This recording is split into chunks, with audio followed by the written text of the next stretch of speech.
Welcome to our deep dive on Louis Pasteur. You probably know him as the pasteurization guy, but get ready to uncover the story of a scientific rebel who started as an artist, challenged long-held beliefs, and ultimately revolutionized medicine. It's true his journey is quite unexpected. It's fascinating to consider how his artistic eye for detail honed during his early years as a painter might have later helped him make groundbreaking scientific discoveries. So he's not your stereotypical scientist hunched over a microscope from childhood. Not at all, and that's what makes his story even more intriguing. He wasn't a child prodigy, his academic performance was average, but his father, a tanner, emphasized discipline and observation traits that would later prove invaluable in his scientific pursuits. Okay, so let's fast forward to the 1850s in France. The wine industry is in a major crisis. Their product is spoiling left and right, and they have no idea what. This is where our hero, Louis Pasteur, enters the picture. They call him in to investigate, and his findings completely upend the prevailing theory of the time, miasma theory.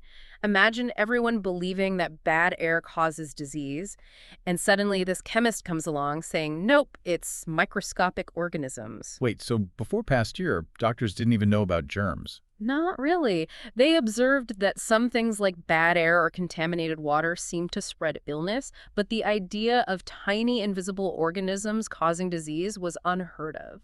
That's mind-blowing. So how does Pasteur even figure this out with the wine? Through meticulous experimentation, he discovers that different types of microbes are responsible for both fermentation and spoilage. And here's the key takeaway.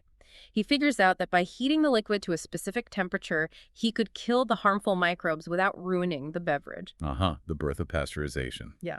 So he's basically saving the French wine industry and accidentally inventing a process that will keep our milk safe for centuries to come. Exactly. And what's remarkable is that the seemingly simple solution born out of a specific problem ends up having a colossal impact on public health. But I bet not everyone was thrilled about this discovery. Challenging the status quo can be tough, especially in the scientific community. You're absolutely right. Pasteur faced immense resistance from those clinging to the old ways of thinking. It took courage and conviction to stand by his findings, especially when the medical establishment largely dismissed his ideas. It's like he's this scientific rebel going against the grain and shaking things up. That's a great way to put it. And this challenge to the miasma theory is just the beginning. His work on fermentation laid the groundwork for an even bigger revolution, the germ theory of disease. Now, this is where things get really interesting, Pasteur, is realizing that these microbes aren't just ruining wine. They're the real culprits behind diseases, too. Think about 19th century hospitals with their unsanitary conditions, rampant infections. It's a horrifying picture. Absolutely. Surgeons operating with unwashed hands and instruments unknowingly spreading infection. Pasteur's research, however, started shedding light on the invisible world of germs, revolutionizing our understanding of disease transmission. So he's basically turning the medical world upside down. Precisely, and once again, this radical new concept faced pushback. Imagine a chemist telling doctors how disease works. It's a classic example of interdisciplinary conflict and the resistance to change within established systems. But thankfully, not everyone resisted Joseph Lister. A British surgeon was fascinated by Pasteur's work and saw its potential to transform surgery. He started using antiseptics like carbolic acid to sterilize instruments and clean wounds. So Lister's basically taking Pasteur's ideas and putting them into practice in the operating room. Exactly, and the results were astounding. Lister's antiseptic techniques drastically reduced post-surgery infections and deaths. It was undeniable proof that Pasteur's germ theory was valid, and it slowly began to gain acceptance. It's amazing to think that something as simple as washing your hands before surgery was a revolutionary concept back then. It truly was a paradigm shift, and it highlights the power of scientific collaboration. Pasteur, the chemist, providing the groundbreaking theory, and Lister, the surgeon, putting it into practice, ultimately saving countless lives. Okay, so Pasteur has tackled fermentation, revolutionized our understanding of disease, and indirectly influenced surgical practices. What's next for this scientific maverick? Well, he sets his sights on one of the most feared diseases at the time. Rabies. Imagine a world without a cure for rabies. Once symptoms appeared, it was a slow and agonizing death. And it wasn't just the fear of the disease itself, right?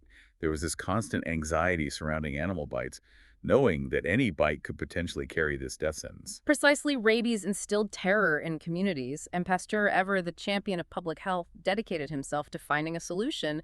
He spent years researching, experimenting, and ultimately developing a vaccine. This must have been incredibly risky. Hmm. He's essentially dealing with a deadly virus, trying to weaken it just enough to trigger immunity without actually causing the disease. Were there any ethical concerns surrounding his research? Oh, absolutely. He faced immense scrutiny, especially when it came to testing the vaccine on humans. There were no established protocols for human trials back then. So how did he even test the rabies vaccine? He first had success with animals, but the true test came with a young boy named Joseph Meister. He was 9 years old, bitten multiple times by a rabid dog, and his parents, desperate for a miracle, brought him to Pasteur. This is where the weight of Pasteur's decision becomes even more apparent. He's not a medical doctor. If this experimental vaccine fails, the consequences could be devastating. That was a moral dilemma, but he ultimately decided to proceed.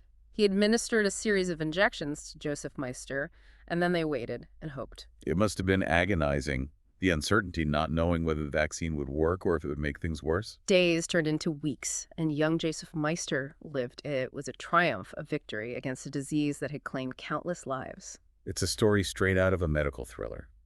This success cemented Pasteur's status as a scientific hero and paved the way for the development of other life-saving vaccines. The impact of the rabies vaccine was immense. It demonstrated that infectious diseases could be prevented through vaccination, a concept that has since saved millions of lives. And this brings us to the establishment of the Pasteur Institute in 1888, right?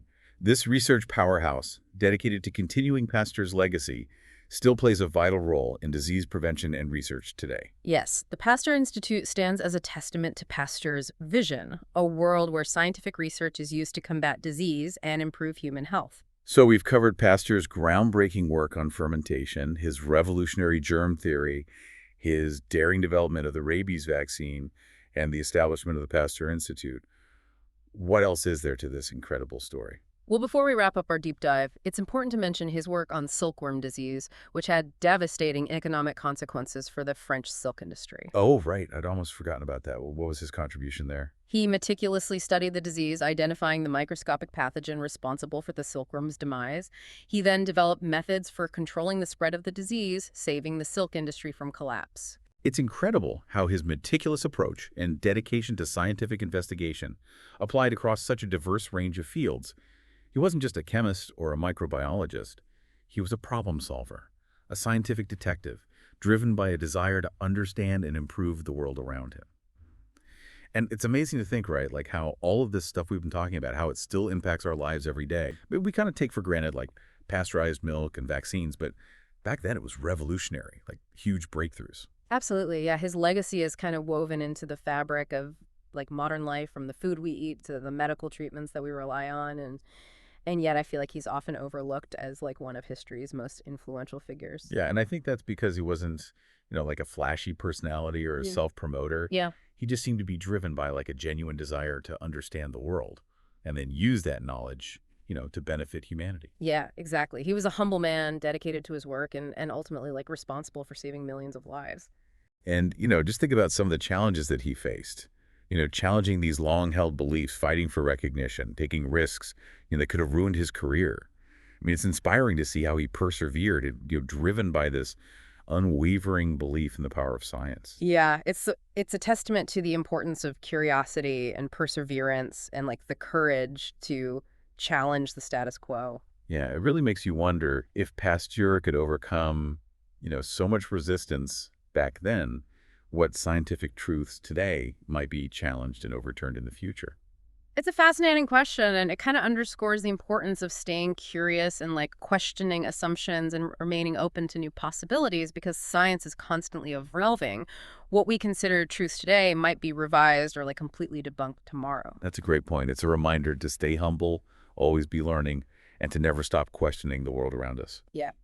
So as we wrap up our deep dive into the world of Louis Pasteur, what's one key takeaway you hope our listeners walk away with? I think it's the understanding that scientific progress is rarely a straight line. It's messy, it's challenging, and it often involves pushing against the tide of, conventional wisdom. But Pasteur's life and work, I think, exemplify the power of dedication, meticulous observation, and the courage to challenge the status quo in pursuit of, scientific truth. Well said. It's been an amazing journey exploring the life and legacy of Louis Pasteur. I hope you, dear listener, have gained a newfound appreciation for this remarkable scientific pioneer and the impact he's had on our world. Until next time, stay curious.